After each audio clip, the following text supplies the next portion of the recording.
Je pense que chaque guerre est précédée de grands médias mensonges et il faut, je pense, qui dans cette salle peut prétendre savoir tout ce qui se passe maintenant en Libye et avoir les preuves de tout ce qu'on nous a avancé. Je pense qu'une première chose qui est prudente, c'est de se remémorer que chaque guerre est précédée d'un grand média mensonge. Quand les États-Unis ont attaqué le Vietnam, ils ont dit que c'est parce que 2 navires vietnamiens avaient attaqué leur flotte.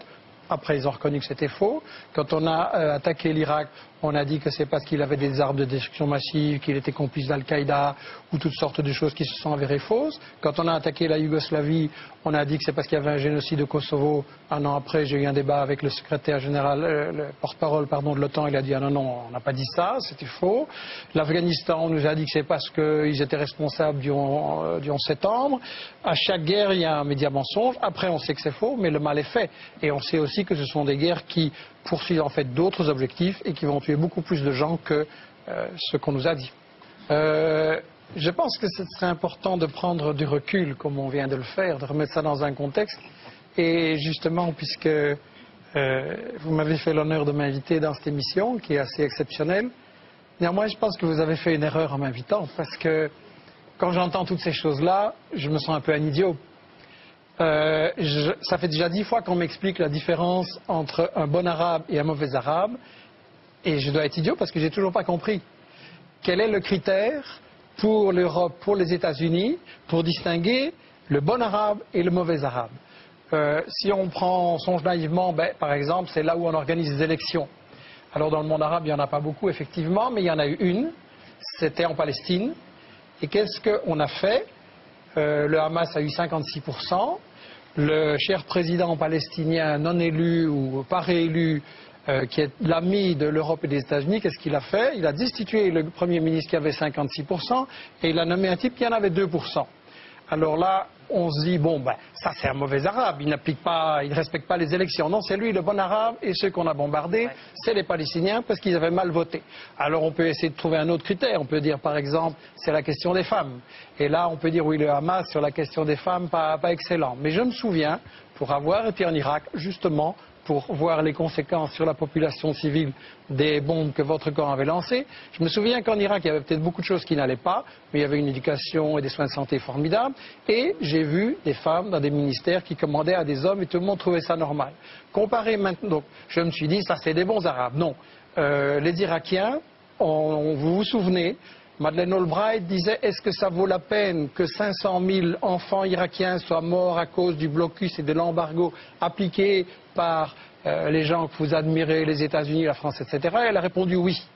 Donc les Irakiens qui avaient émancipé la femme, ce n'étaient pas les bons arabes. Les bons arabes, c'est par exemple l'Arabie Saoudite, où il est interdit à une femme d'aller, de faire des études, de voyager, d'aller à l'hôpital sans son mari, etc. Eh bien, je voudrais, mais je ne vais pas vous interrompre, mais je voudrais continuer ce point pour montrer qu'on est complètement dans l'hypocrisie et dans le 2 poids et 2 mesures. Si vous prenez un autre critère, par exemple le terrorisme, en principe, un bon arabe, ça va être quelqu'un qui ne fait pas d'attentat. Pas de chance. Il y a un certain Ben Laden qui a fait des attentats contre un gouvernement en Afghanistan sur lesquels on pouvait dire des choses, mais qui avait émancipé les femmes. Et là, on a, Ben Laden, mauvais arabe. Alors, non. Le gouvernement dont vous parlez, celui de Najibullah, qui était soutenu par les soviétiques. Exactement, dans les années 80 en Afghanistan. Et donc, on va dire Ben Laden, il fait des attentats, c'est un mauvais arabe. Ah non, il est aidé, financé par M. Carter, Brzezinski, etc. À l'époque. Donc, on dit Ben Laden, mauvais arabe. Bon arabe, puisqu'il fait des attentats financés par les États-Unis. Malheureusement, après, il fait les mêmes attentats contre les États-Unis. Et donc, le bon arabe devient un mauvais arabe. Si on prend maintenant la question actuelle, la question de la violence et de la répression, on nous dit Kadhafi a tiré sur les civils, on attend les preuves, on nous dit il y a 6 000 morts, puis c'est 2 000, puis c'est 200, puis etc. Je pense qu'il est impossible dans ce genre de situation. Les gens qui disent qu'ils ont un chiffre précis, c'est pour moi des charlatans, mais de toute façon, il y a toute une série de satellites qui ont indiqué que ce n'était pas prouvé. Je pense qu'on ne les voit pas à la télévision, ça c'est sûr. Voilà, et on n'a pas ces choses, donc on le répète, on passe en boucle. Il faut se souvenir qu'il y a eu des médias mensonges avant. Il faut quand même se souvenir qu'avec Google maintenant, si je veux voir dans votre jardin la couleur de vos chaussures, je peux.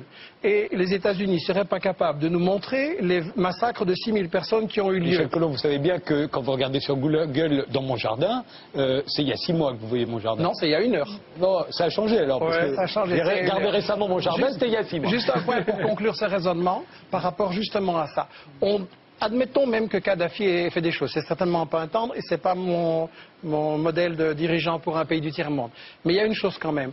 Au moment où on fait cette résolution pour aller bombarder en Libye, et j'ai été en Irak, j'ai été en Yougoslavie, je sais ce que font les bombes, et vos bombes françaises, vos bombes des États-Unis vont tuer des gens, des femmes, des bébés et des vieillards, et ça, dans quelques jours, on va le voir, et il faudra réfléchir à la responsabilité qu'on prend.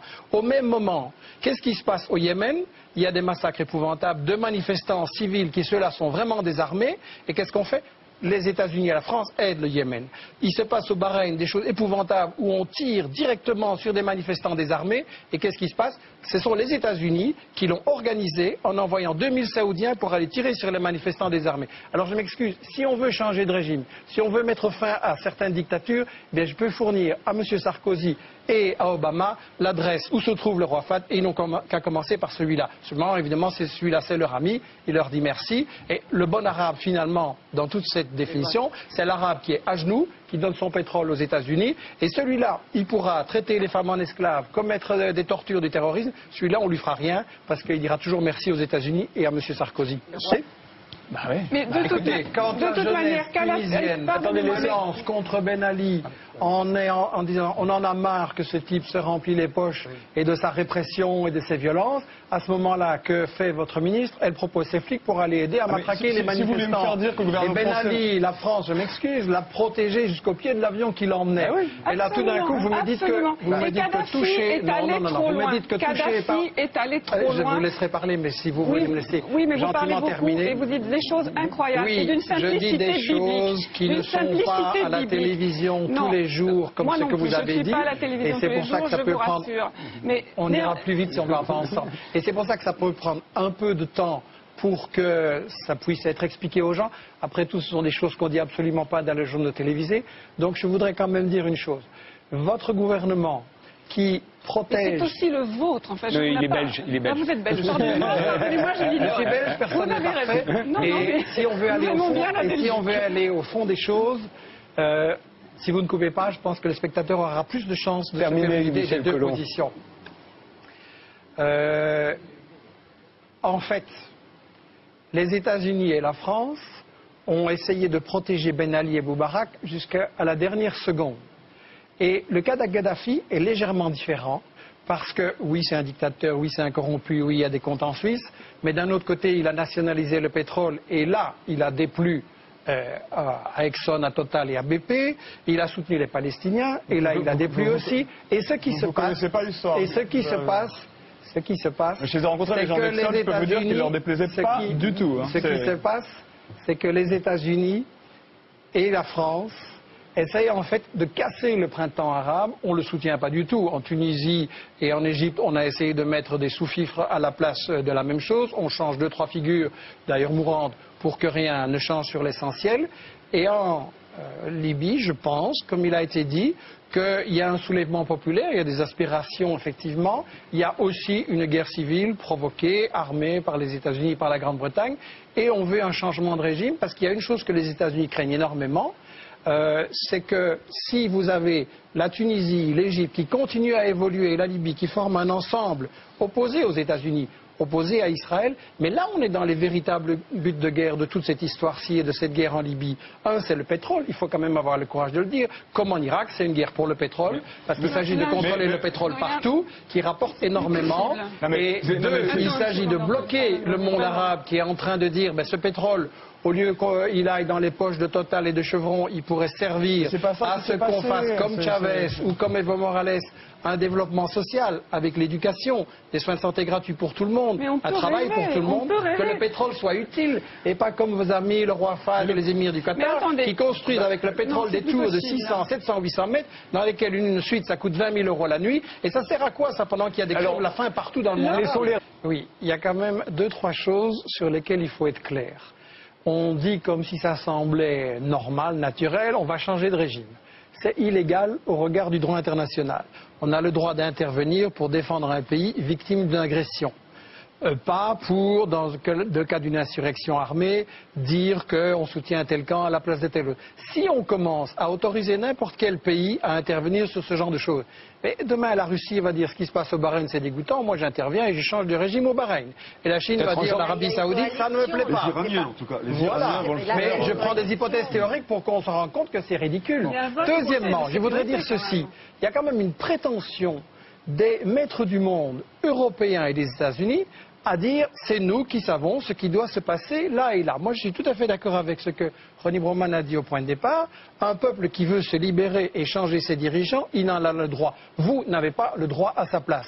S'il y a vraiment une révolte populaire et une unité populaire, il renversera même des gens qui paraissaient indétrônables comme Ben Ali et comme Moubarak. Et par rapport à cette prétention qui m'agace terriblement de l'Européen, je voudrais dire cette chose-ci. On parle de la communauté internationale. Ça c'est un gros média mensonge. Parce que non seulement la Chine, la Russie, l'Allemagne ont voté contre, mais quand vous regardez l'Amérique... D'accord. Mais quand vous regardez l'Amérique latine, qu'est-ce qu'elle a fait? Elle a dit on soutient la proposition de médiation de Chavez. Je rappelle que si vraiment le but qu'on avait c'était d'empêcher des massacres de gens ou d'empêcher qu'on se batte, Chavez avait fait une proposition de médiation soutenue par la Ligue arabe et par l'Union africaine et on l'a refusée. Pourquoi? Et il se passe la même chose à chaque guerre. Contre l'Irak, contre la Yougoslavie, contre l'Afghanistan, il y avait chaque fois des propositions négociées et c'est l'Europe et les États-Unis qui les refusent. Donc c'est qu'il y a des buts cachés. Et effectivement, on essaye de renverser Kadhafi et on voulait protéger Ben Ali et Moubarak parce qu'il s'agit de garder le contrôle sur le monde arabe, sur le pétrole et de garder la place d'Israël dont on ne parle absolument pas. Plus loin, c'est que toute l'expérience historique, alors il y aurait vraiment une sorte de miracle, une épiphanie démocratique qui nous tomberait dessus. À chaque fois qu'il y a eu des interventions pour la démocratie, ce qui a été semé, c'est le nationalisme et la haine. Depuis Napoléon, nous devrions savoir ça. Nous avons 2 siècles de recul derrière nous. Nous n'avons pas un seul exemple, je dis bien pas un seul exemple, qui puisse démontrer le contraire. Pourquoi est-ce que d'un seul coup, l'histoire inverserait son cours, les mécanismes seraient mis cul par-dessus tête et la démocratie jaillirait des cratères de bombes? Je pense que les gens qui nous regardent et qui essayent de se dire qu'est-ce qu'il faut faire, est-ce qu'il faut intervenir par rapport à ces situations, peuvent se dire 2 choses. La première, c'est que chaque guerre précédente nous a été vendue avec ce qui s'est avéré par après, un média mensonge, comme vient de le dire Ronnie Broman. Donc, est-ce que les médias qui nous ont menti sur le Vietnam, sur l'Irak, sur la Yougoslavie, sur l'Afghanistan et sur toute une série d'autres encore, chaque fois qu'il y a une guerre, est-ce que cette fois-ci, par quel miracle, ils diraient la vérité? La deuxième chose, c'est que vous êtes, je trouve, un peu léger en disant il faut bombarder. Pour avoir été en Irak et en Yougoslavie, je vois les conséquences, je vois ce que ça veut dire comme souffrance pour des populations.